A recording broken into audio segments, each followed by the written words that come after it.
Hello! Welcome to my channel!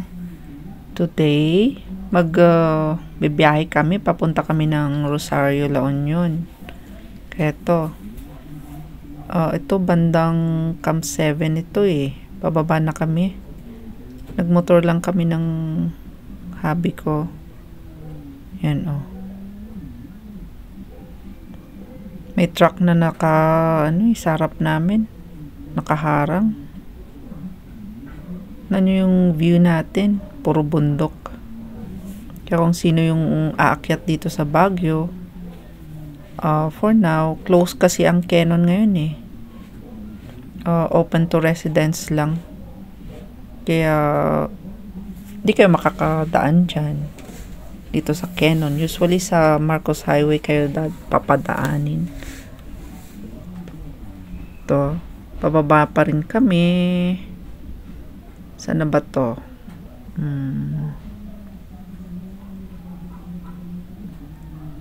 Yan. Sa Along Quezon, marami ring bahay. Pag bagyo kasi, nagka-close ito noon. Kasi maraming nahuhulog na bato. Tapos may mga landslides. Yan.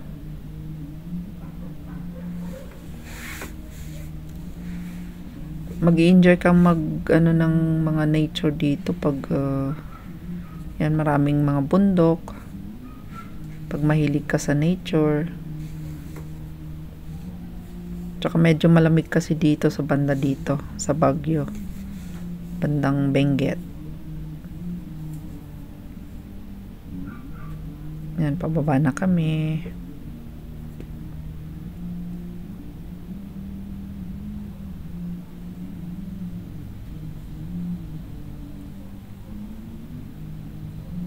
Ito yung mas shortcut ito pag dito dadaan sana from Manila to Baguio. Kasi ilang minutes lang, parang 1 hour compared sa Marcos Highway. Parang 2 hours doon. Depende sa pag-drive. Yung iba daw 30 minutes lang. Pero syempre kailangan maingat. Ingat-ingat sa pagda-drive. Mahirap ma-aksidente sa daan. Yan.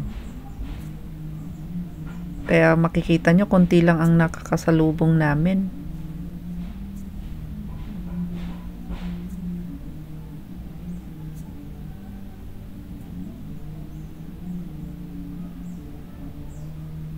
Ito, sa banda na to. May mga ginagawa pang bahay, hindi pa tapos.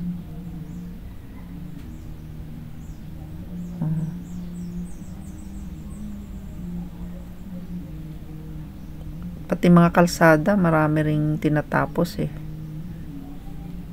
nung last nga ng bagyo yan, medyo matagal kaming di bumaba kasi close yung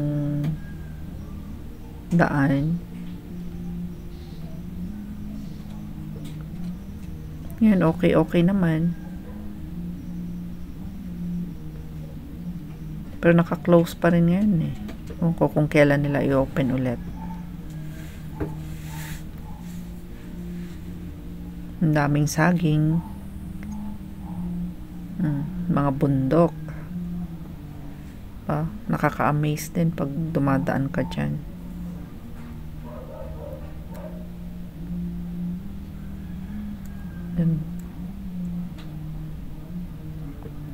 Itong mga taxi, mukhang galing sila doon sa may bandang Lions. Kasi pinupuntahan din ng mga tourist namamasyal sila doon. Bandang Lions Head. Kikita nyo mamaya.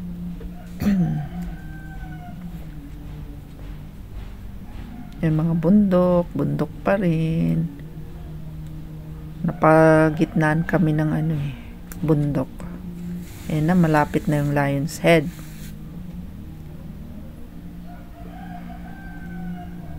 konti na lang. To ini-improve na nila tong daan na to eh.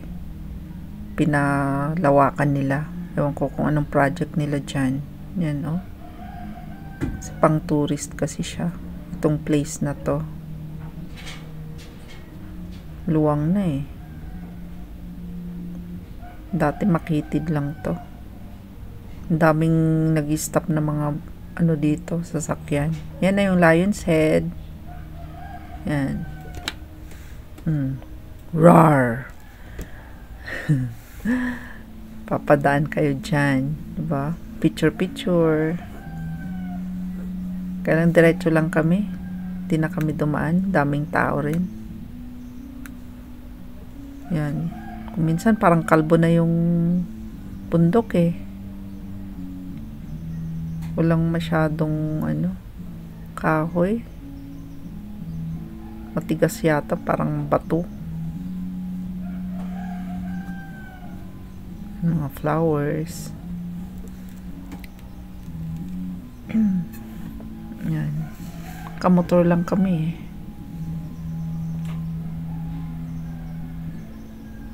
Sarap mag-video pag ganyan. Yan. Yung daan, ginagawa pa lang. Ayos, oh. Na, medyo mahaba yun eh. Ang klima dito, di masyadong mainit pa from here. Pero pag nakarating ka na ng bandang La Union, nako, super init. Yan. Tsaka ngayon, malapit ng December. Mga Berber months, malamig talaga dito. Kaya yung mga akyat dito sa Baguio, magdala kayo ng jacket nyo. Para hindi kayo mag-Berber. Malamig. Ito. Mga bahay. Ito na Camp 6 ito. Camp 6 ang barindang area na to.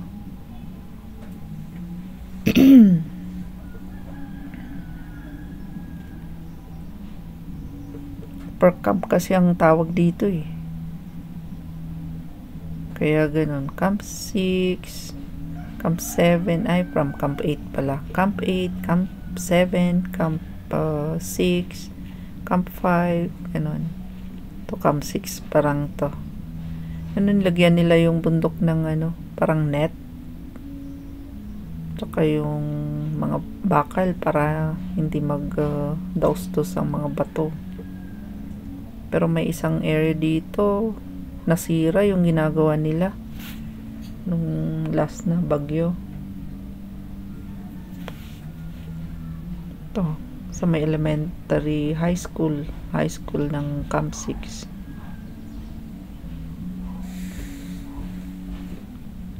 Pababa na kami. Malayo-layo pa kami dito. From Rosario, medyo malayo pa.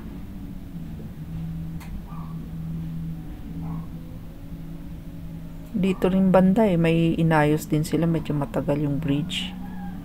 Banda dito, itong bridge na to.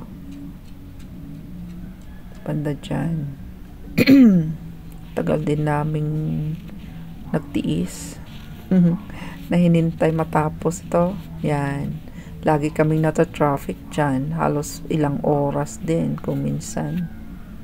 O yan to. O ngayon maganda na. O diba? Dire-diretso lang kami. Mahaba kasi. Medyo mahaba. Ito na. Camp 6. Ito yung Camp 6.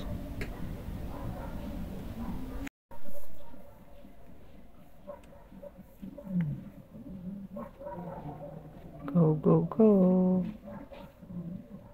Dire-diretso lang yan. Daming bahay banda dyan eh. Ito yata yung pinaka-sentro nila. Yan, ang daming trucks din dito. Lapit lang sa Baguio kasi. No? Daming mga ginagawa sa highway. Sana matapos na para okay na. O dito yatin. Ito yon yung bandang nasira ng bagyo. Haba din nito. Daming mga tractors, mga machines. Yan, ganda ng panahon. Very clear. Yes, di masyadong umuulan ngayon. Di umuulan na. Pag umuulan, yun lang. Problema namin. Siyempre, nakamotor lang kami. Mababasa kami. And, overlooking pala ang dito eh. Yung, na yan? River. Yung ilog. Yan. Dito na yung dating toll gate. Close siya ngayon kasi wala nga. Close ang Cannon Road. Pero nung open pa ang Cannon Road, nako, busy talagang highway na to. Maraming nagbebenta dyan. Tatakbo sila sa mga sasakyan pag nag-stop. Mag-aalok ng mga paninda. Yan. Kung minsan dapat mabilis kang mag-abot ng mga bayad at saka sukli. Kasi yan, lalarga di maiwan na. Yan guys, so bundok pa rin. Basically, bundok lahat yan hanggang baba. Mga shapes lang siguro ang pagkakaiba niya. Tsaka way ng pagkaayos ng yung itong highway. Yan.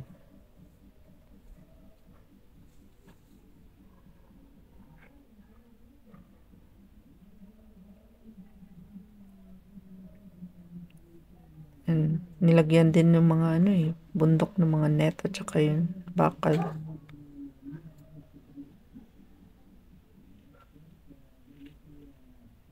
Para di lugan ng bato-bato ang mga sasakyan. Protection.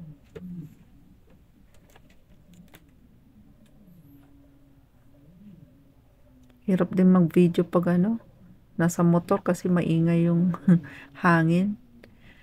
Kaya nag-voice over na lang ako. Pasensyaan nyo na lang ako mag-voice over Kasi ako sanay nagvo-voice over.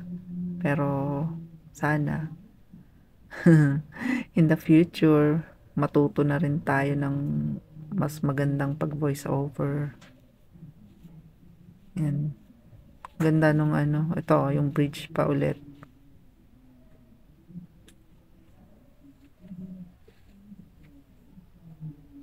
Napagod pa kayo sa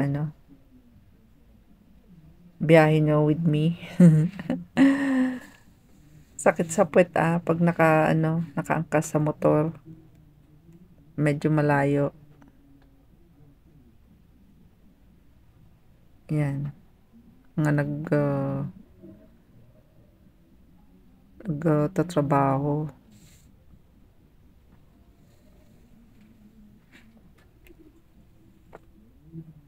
Ay nako. Okay yung araw ngayon hindi naman ganun kainit. Tsaka yung pag nakamotor ka mahangin naman. Kaya parang di mo napapansin na yung init. Tsaka dito medyo okay pa yung klima. Hindi siya yung talagang mainit.